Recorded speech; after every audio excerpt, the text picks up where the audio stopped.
you wanted the best, you've got the best podcast, the hottest podcast in the world. The Chris Voss Show, the preeminent podcast with guests so smart you may experience serious brain bleed. The CEOs, authors, thought leaders, visionaries, and motivators. Get ready. Strap yourself in. Keep your hands, arms, and legs inside the vehicle at all times, because you're about to go on a monster education roller coaster with your brain. Now, here's your host, Chris Voss. Hi, folks. It's Voss here from the ChrisVossShow.com. One of these things that makes it official. Welcome to ChrisVossShow.com. With the Chris Voss Show podcast. We certainly appreciate you guys having us as well. For 16 years, going on 17, over 2,200 episodes, the Chris Voss Show has been bringing you the smartest, brightest people in the world, teaching you about entrepreneurism, teaching you how to live your life better, sharing their stories, the catharsis, how they overcame it, and how you can too. How you can too overcome cathartic moments in your life. Go to goodreads.com/Chris Voss, LinkedIn.com/Chris Voss, Chris Voss One on the TikTokity, and all those crazy places on the internet.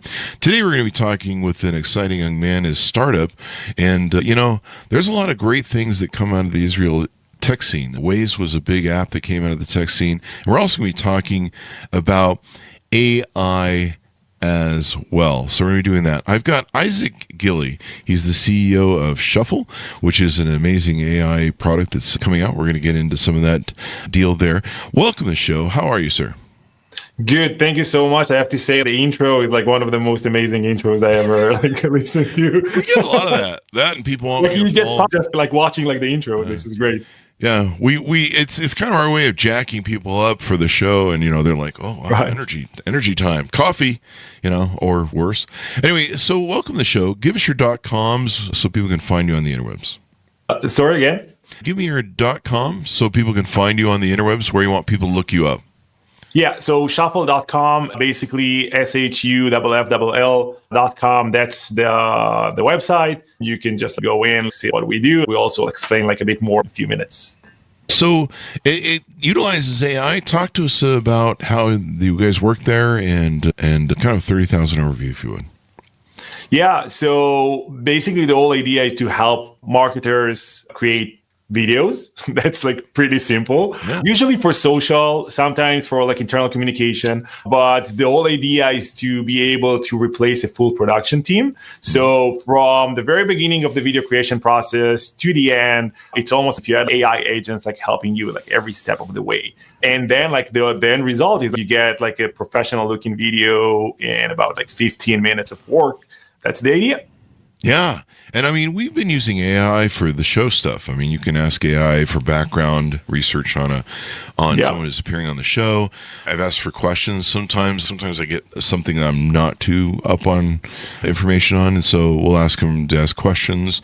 We've even asked AI, what questions do most people ask this author, and what's different that we can maybe ask them? What are some different questions so we can ask them? Because we try and, make it unique. Right. We have AI that does show notes, where it does a full breakdown of the show and it lists the quotes and all the different things. So it's just amazing what's out there. And now, are these videos that I can use? What video formats would I use these for? Yeah, so usually if you want to create explainers, thought leadership videos, any like product demos, all of these types of videos that you need to you need to create like new videos like all the time and release new videos all the time, because that's what really works. Then usually you use Shuffll to do that. Also, like a cool thing is that you can collaborate, so you can create the whole project structure using the AI and then send it to someone else, like a colleague, influencer, even a customer, and they make the video. You get like an edited video back ready to publish. Wow. So no work on your side almost. And I'm looking at the website of the videos in the front, and there's all sorts of great like kind of artwork played into them. Yeah. And there are videos of the people. And what are your thoughts of the difference between, people appearing in their own videos as opposed to the AI fake bot sort of AI videos where you can kind of tell it's not a real person. At least I can. I don't know. Yeah, like an uncanny valley. Yeah. I think like one, you see like lots of like advancements like in AI and especially like in the avatar space, you see like pretty good looking avatars, but I think mainly for marketing, the whole idea is to create like a good connection between you and the audience. So if it's not going to be you, then like why even bother? So it's like it will become like the new boring, right? I think that for use cases like learning and development, creating tutorials, things like that, and it really makes sense to use an avatar. And actually, sometimes if you want to get like more engagement from like an audio or like text and just, transform like audio and text to videos, then it's like a good idea. If you want to create like something that is authentic, has like high production value, then like usually it won't work. So the whole idea is to help you with all the rest. So like from script writing, storyboard, recording yourself for others, doing like all like post-production automatically, making you look good, sound good, for basically production ready. And I love how it looks. It looks really amazing, and there's no AI bots in it. Uncanny Valley was the thing I was thinking of as to why AI tends to freak out. I've had a few of my friends that are early adopters. They've tried making marketing videos with the AI bots in them. Yeah. And I'm just like, dude, that's tripping my brain. I'm like, I have flight or fight mode. And so the Uncanny Valley is the thing that they talk about. It's a hypothesis that we have a problem where we can identify fakes. And of course, I guess the deep fakes go through. But I think if you're using marketing, using yourself as opposed to those bots, I think that's the point I'm trying to get to. If you're doing marketing, people, especially right now, are going to trust, you being in your videos, but with some AI enhancement as opposed to, the straightforward AI bot. So I like what you guys are doing over that other. Right, and I think there was like a movement using like looking at like TikTok and Instagram. There was like a huge movement of like even like creating like less of a quality video, but authentic is so much stronger, especially with like young audience today. It works so much better than making like something that, is like super extremely polished.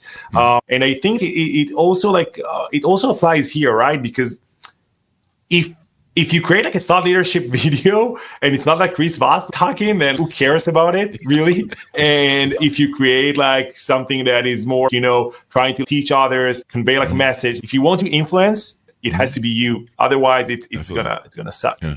People buy you. I mean, that's really what it is. I mean, that's the thing about sales. People buy you.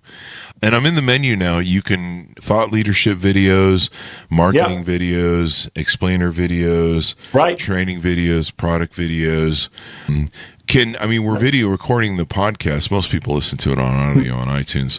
That's where the large audience is. But for the video we're making now, is that something I submit to you guys and you guys will, art it up and make it look cool?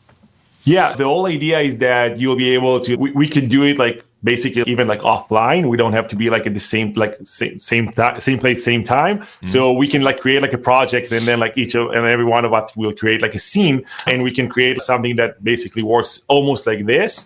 I think we will have like real-time communication and creation basically probably like in about 2 months from now. You can do it, but if you want to do it real time, then we have like several, you have to like wait for like next versions. So tell us about how you guys built this and went with it, but give us kind of a history about you. People like to know about the people who come on our show. So tell us about how you grew up, how you got the entrepreneurial bug, and yada, yada, yada. So starting 7 years old, I was like, I basically grew up as a geek, right? I was such a nerd, really. It was awful. Usually it was like all math, like computers, like I used to disassemble my computer. It was like